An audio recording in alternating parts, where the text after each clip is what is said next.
Welcome back, everybody, to Another World audiobook. So happy to have you here. I just got done going back and fixing like 6 episodes. So I always put the music underlay on the intro and outro, and you do that using an editing software. And I always have to turn down the audio, the volume of the music while leaving the narration up, and I forgot to do that for the last 6 episodes. So I had to go and actually use another program, another software to strip them apart, so I had the narration and the music underneath, and then to put them back together with the right levels, and then I had to create new videos for each of those episodes. It was a whole thing, and then I had to upload those and everything like that. So hopefully no one noticed. I didn't hear any reports, so I think I got to it in time. But yeah, it was crazy. Oh, and then the other thing was that the software that I used to strip the audio from the music in order to get it back where I could actually edit it was limited to 5 minutes. So if you're paying attention, you might notice a few of the most recent episodes, the outro cut off right at the end. So apologies for that if anyone noticed. Oh my goodness. At this point, having done this over 400 plus times or whatever it is now, I can't believe that I don't have my checklist down. Anyway. Hope you guys are enjoying the podcast and not having to worry about all these technical audio stuff like me. Anyway, if you are, I'd love to hear from you. Please get in touch, anotherworldaudiobooks@gmail.com. Without further ado, let's jump into the next couple chapters of Around the World in 80 Days. Chapter 18, in which Phileas, Fogg, Passepartout, and Fix go each about his business. The weather was bad during the latter days of the voyage. The wind, obstinately remaining in the northwest, blew a gale and retarded the steamer. The Rangoon rolled heavily, and the passengers became impatient of the long, monstrous waves which the wind raised before their path. A sort of tempest arose on the 3rd of November, the squall knocking the vessel about in fury, and the waves running high. The Rangoon reefed all her sails, and even the rigging proved too much, whistling and shaking amid the squall. The steamer was forced to proceed slowly, and the captain estimated that she would reach Hong Kong 20 hours behind time, and more if the storm lasted. Phileas Fogg gazed at the tempestuous sea, which seemed to be struggling especially to delay him, with his habitual tranquillity. He never changed countenance for an instant, though a delay of 20 hours, by making him too late for the Yokohama boat, would almost inevitably cause the loss of the wager. But this man of nerve manifested neither impatience nor annoyance. It seemed as if the storm were a part of his program and had been foreseen. Aouda was amazed to find him as calm as he had been from the first time she saw him. Fix did not look at the state of things in the same light. The storm greatly pleased him. His satisfaction would have been complete had the Rangoon been forced to retreat before the violence of wind and waves. Each delay filled him with hope, for it became more and more probable that Fogg would be obliged to remain some days at Hong Kong. And now the heavens themselves became his allies, with the gusts and squalls. It mattered not that they made him seasick. He made no account of this inconvenience, and whilst his body was writhing under its effects, his spirit bounded with hopeful exultation. Passepartout was enraged beyond expression by the unpropitious weather. Everything had gone so well till now. Earth and sea had seemed to be at his master's service. Steamers and railways obeyed him. Wind and steam united to speed his journey. Had the hour of adversity come? Passepartout was as much excited as if the £20,000 were to come from his own pocket. The storm exasperated him, the gale made him furious, and he longed to lash the obstinate sea into obedience. Poor fellow! Fix carefully concealed from him his own satisfaction, for had he betrayed it, Passepartout could scarcely have restrained himself from personal violence. Passepartout remained on deck as long as the tempest lasted, being unable to remain quiet below, and taking it into his head to aid the progress of the ship by lending a hand with the crew. He overwhelmed the captain, officers, and sailors, who could not help laughing at his impatience, with all sorts of questions. He wanted to know exactly how long the storm was going to last, whereupon he was referred to the barometer, which seemed to have no intention of rising. Passepartout shook it, but with no perceptible effect, for neither shaking nor maledictions could prevail upon it to change its mind. On the 4th, however, the sea became more calm, and the storm lessened its violence. The wind veered southward, and was once more favourable. Passepartout cleared up with the weather. Some of the sails were unfurled, and the Rangoon resumed its most rapid speed. The time lost could not, however, be regained. Land was not signalled until 5 o'clock on the morning of the 6th. The steamer was due on the 5th. Phileas Fogg was 24 hours behindhand, and the Yokohama steamer would, of course, be missed. The pilot went on board at 6, and took his place on the bridge to guide the Rangoon through the channels to the port of Hong Kong. Passepartout longed to ask him if the steamer had left for Yokohama, but he dared not, for he wished to preserve the spark of hope which still remained till the last moment. He had confided his anxiety to Fix, who, the sly rascal, tried to console him by saying that Mr. Fogg would be in time if he took the next boat, but this only put Passepartout in a passion. Mr. Fogg, bolder than his servant, did not hesitate to approach the pilot, and tranquilly asked him if he knew when a steamer would leave Hong Kong for Yokohama. "At high tide tomorrow morning," answered the pilot. "Ah," said Mr. Fogg, without betraying any astonishment. Passepartout, who heard what passed, would willingly have embraced the pilot, while Fix would have been glad to twist his neck. "What is the steamer's name?" asked Mr. Fogg. "The Carnatic." "Ought she not to have gone yesterday?" "Yes, sir, but they had to repair one of her boilers, and so her departure was postponed till tomorrow." "Thank you," returned Mr. Fogg, descending mathematically to the saloon. Passepartout clasped the pilot's hand, and shook it heartily in his delight, exclaiming, "Pilot, you are the best of good fellows!" The pilot probably does not know to this day why his responses won him this enthusiastic greeting. He remounted the bridge and guided the steamer through the flotilla of junks, tonkas, and fishing boats which crowd the harbour of Hong Kong. At 1 o'clock, the Rangoon was at the quay, and the passengers were going ashore. Chance had strangely favoured Phileas Fogg, for had not the Carnatic been forced to lie over for repairing her boilers, she would have left on the 6th of November, and the passengers for Japan would have been obliged to await for a week the sailing of the next steamer. Mr. Fogg was, it is true, 24 hours behind his time, but this could not seriously imperil the remainder of his tour. The steamer which crossed the Pacific from Yokohama to San Francisco made a direct connection with that from Hong Kong, and it could not sail until the latter reached Yokohama. And if Mr. Fogg was 24 hours late on reaching Yokohama, this time could no doubt be easily regained in the voyage of 22 days across the Pacific. He found himself then about 24 hours behindhand, 35 days after leaving London. The Carnatic was announced to leave Hong Kong at 5 the next morning. Mr. Fogg had 16 hours in which to attend to his business there, which was to deposit Aouda safely with her wealthy relative. On landing, he conducted her to a palanquin, in which they repaired to the club hotel. A room was engaged for the young woman, and Mr. Fogg, after seeing that she wanted for nothing, set out in search of her cousin, Gigi. He instructed Passepartout to remain at the hotel until his return, that Aouda might not be left entirely alone. Mr. Fogg repaired to the Exchange, where, he did not doubt, everyone would know so wealthy and considerable a personage as the Parsi merchant.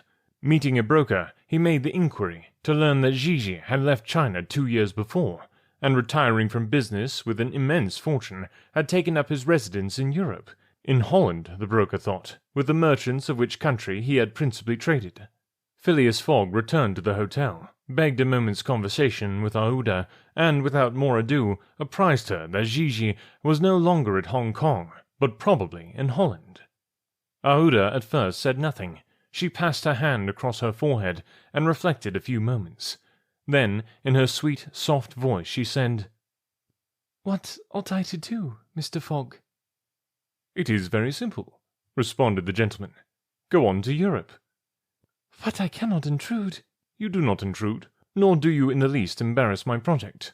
Passepartout." "Monsieur?" "Go to the Carnatic and engage 3 cabins." Passepartout, delighted that the young woman, who was very gracious to him, was going to continue the journey with them, went off at a brisk gait to obey his master's order. Chapter 19, in which Passepartout takes a too great interest in his master, and what comes of it. Hong Kong is an island which came into the possession of the English by the Treaty of Nankin after the War of 1842. and the colonizing genius of the English has created upon it an important city and an excellent port. The island is situated at the mouth of the Canton River, and is separated by about 60 miles from the Portuguese town of Macau, on the opposite coast. Hong Kong has beaten Macau in the struggle for the Chinese trade, and now the greater part of the transportation of Chinese goods finds its depot at the former place. Docks, hospitals, wharves, a Gothic cathedral, a government house, macadamized streets give to Hong Kong the appearance of a town in Kent or Surrey, transferred by some strange magic to the antipodes. Passepartout wandered with his hands in his pockets toward the Victorian port, gazing as he went at the curious palanquins and other modes of conveyance, and the groups of Chinese, Japanese, and Europeans who passed to and fro in the streets. Hong Kong seemed to him not unlike Bombay, Calcutta, and Singapore, since, like them, it betrayed everywhere the evidence of English supremacy. At the Victorian port he found a confused mass of ships of all nations, English, French, American, and Dutch, men of war and trading vessels, Japanese and Chinese junks, simpas, tunkers, and flower boats, which form so many floating parterres. Passepartout noticed in the crowd a number of the natives who seemed very old and were dressed in yellow. On going into a barber's to get shaved, he learned that these ancient men were all at least 80 years old, at which age they are permitted to wear yellow, which is the imperial color. Passepartout, without exactly knowing why, thought this was very funny. On reaching the quay where they were to embark on the Carnatic, he was not astonished to find Fix walking up and down. The detective seemed very much disturbed and disappointed. "This is bad," muttered Passepartout, "for the gentlemen of the Reform Club." He accosted Fix with a merry smile, as if he had not perceived that gentleman's chagrin. The detective had, indeed, good reasons to inveigh against the bad luck which pursued him. The warrant had not come.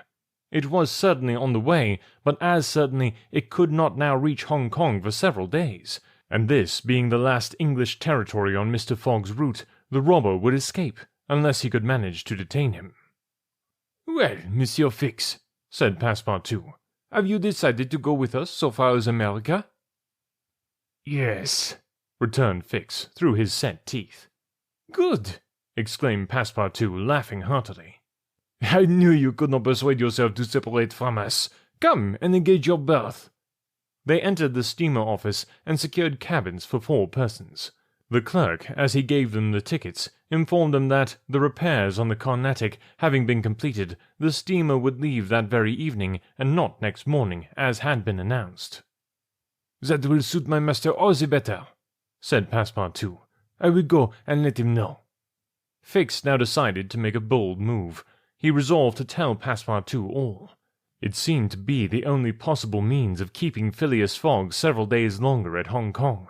He accordingly invited his companion into a tavern, which caught his eye on the quay. On entering, they found themselves in a large room, handsomely decorated, at the end of which was a large camp bed, furnished with cushions. Several persons lay upon this bed in a deep sleep.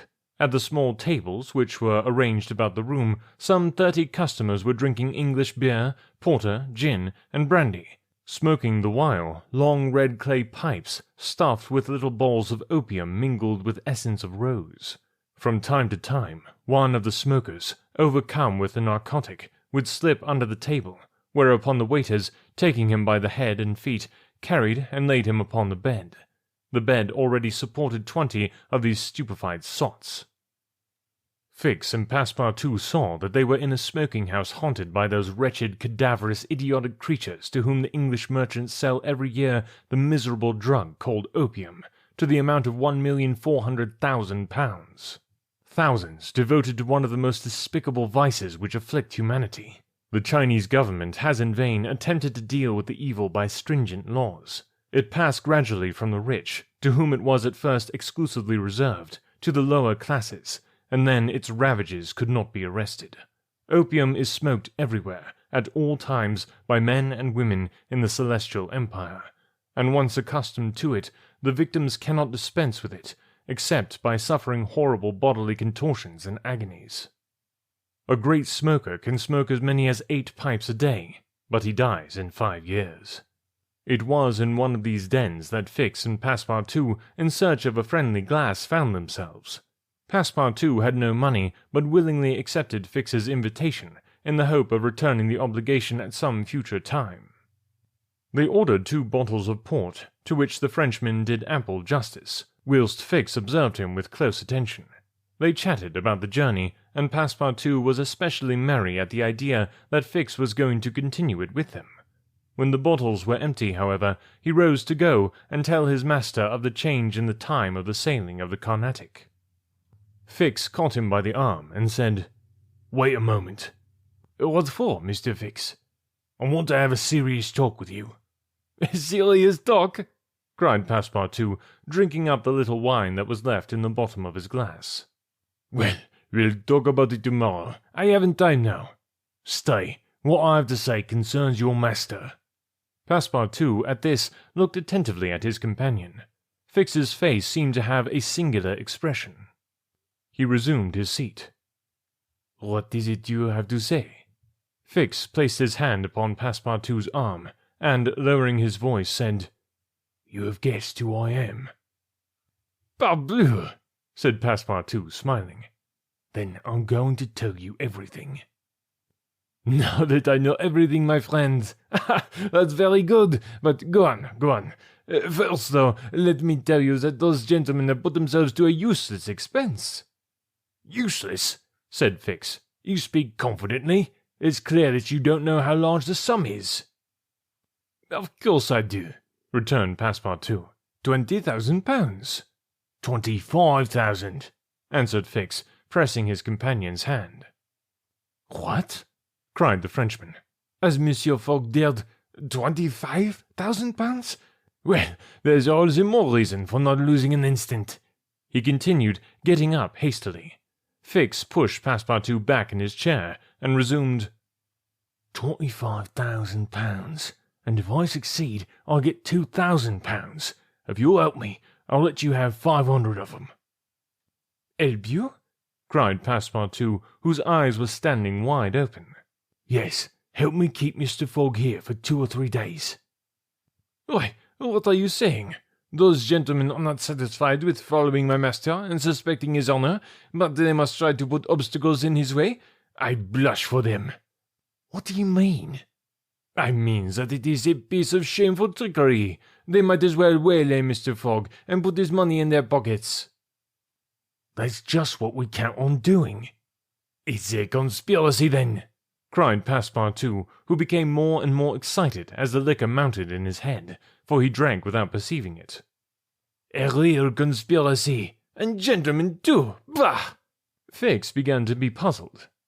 "Members of the Reform Club," continued Passepartout, "you must know, Monsieur Fix, that my master is an honest man, and that when he makes a wager, he tries to win it fairly."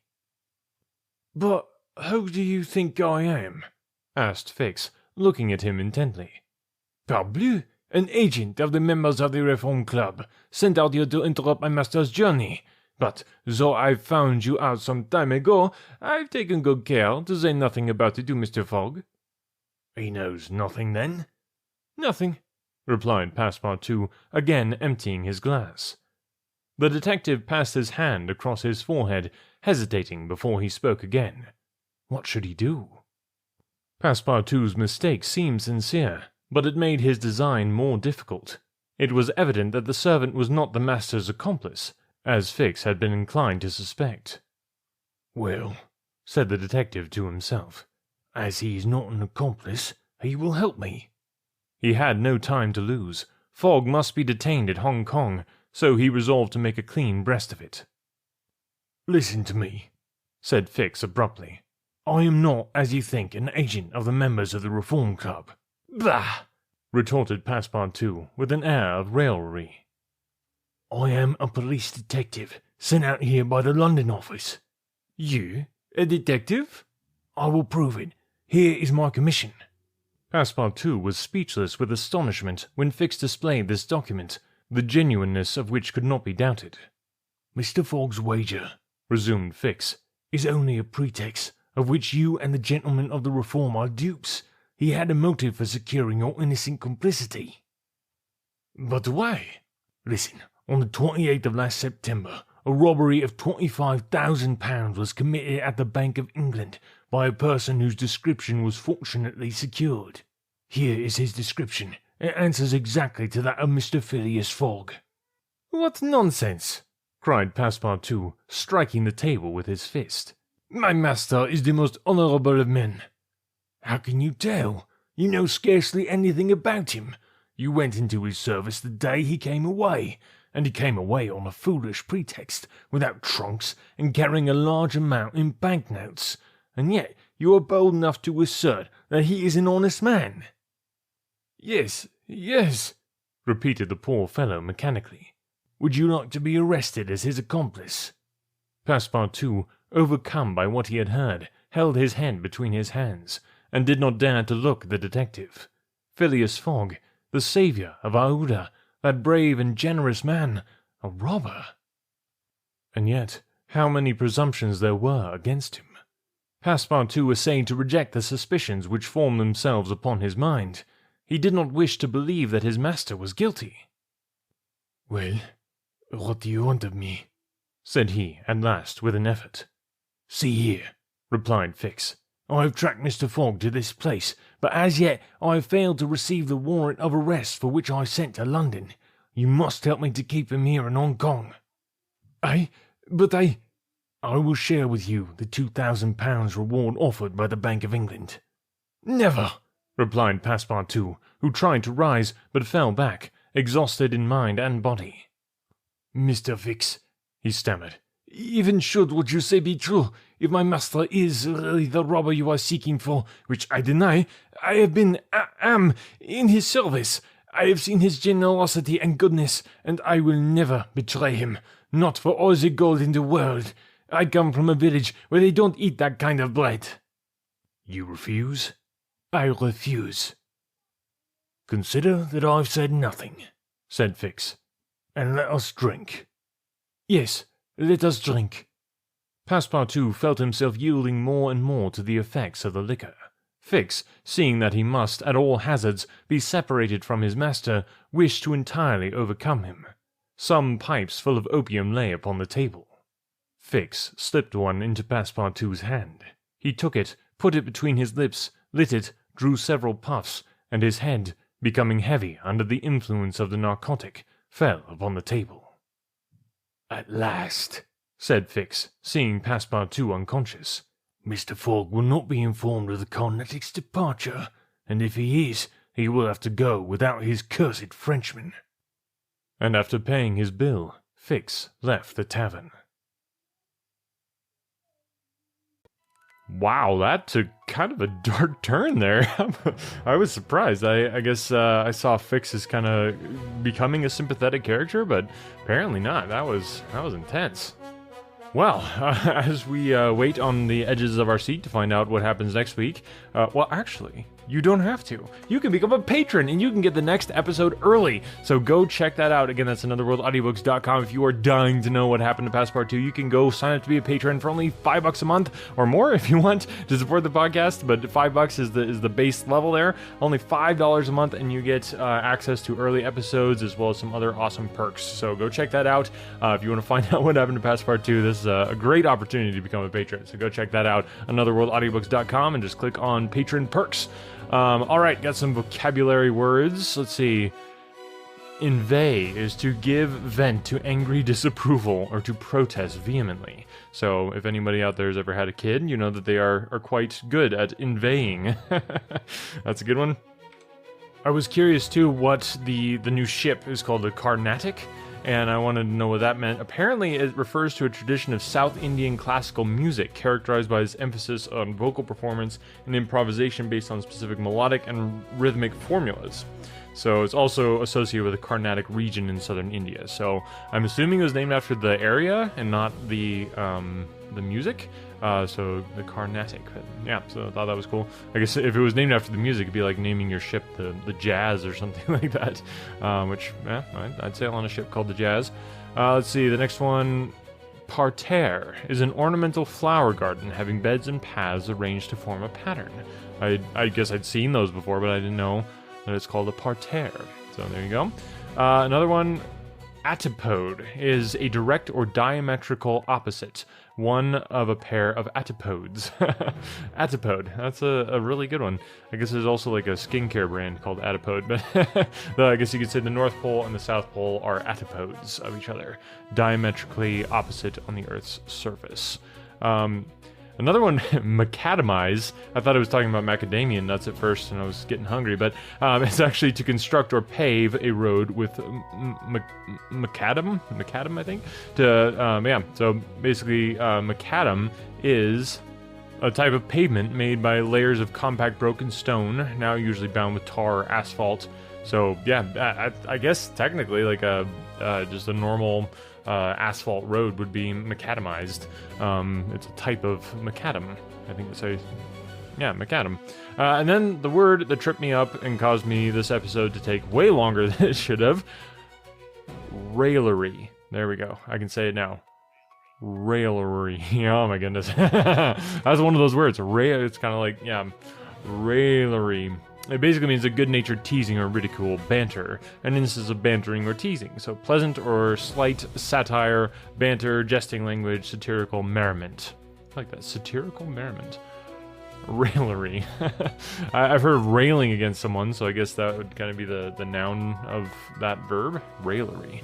So anyway, that's a good one to throw into your vocabulary. Hope you guys are enjoying the book so far. I'd love to hear from you. Please get in touch. We did have a comment the other day on Spotify, I think it was, which if you're listening on Spotify, you can comment there. They were actually commenting back on the last book on Meet the Tiger, saying that they were really enjoying it. So thank you for that comment there. I don't quite know how to pronounce the name. I think it was Ishtar. But yeah, thanks so much for the comment there. It really is great to hear from listeners. Thanks guys again for listening, and we will catch you next week.